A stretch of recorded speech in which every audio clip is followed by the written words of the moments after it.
One of the distinctive elements of the secret archives of the Vatican world is our visual identity, our artwork.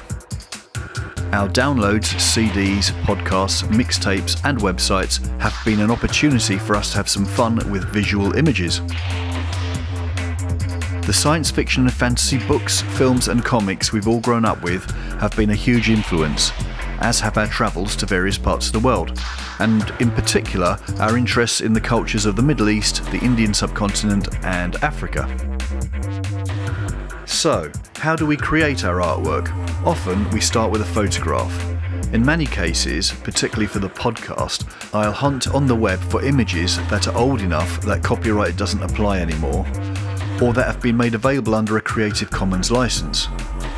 They will often be black and white.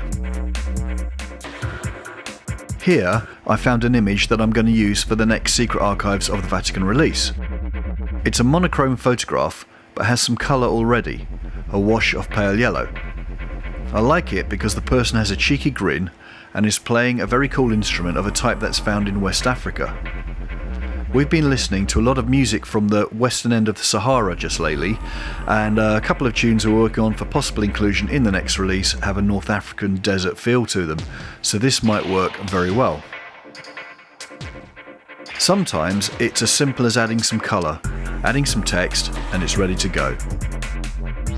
I use Photoshop, software that allows an amazing degree of control over editing images.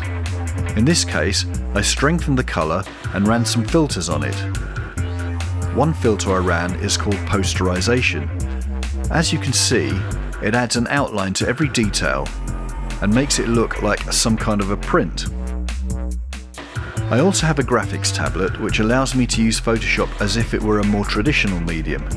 This allows for some fine, detailed editing. Then I'll add text. We don't have a title yet for this release, so it's the band name only for now. It's difficult choosing a font sometimes, but there are thousands of free fonts available online. Sometimes I'll use my own line drawings, which are themselves sometimes based on original photographs. I'm influenced by comic art and particularly French artist Mobius, although I could practice for 1,000 years and I'd still be unworthy to be in his shadow. However, art isn't a competition any more than music is. I do it because it has to be done, and it is great fun.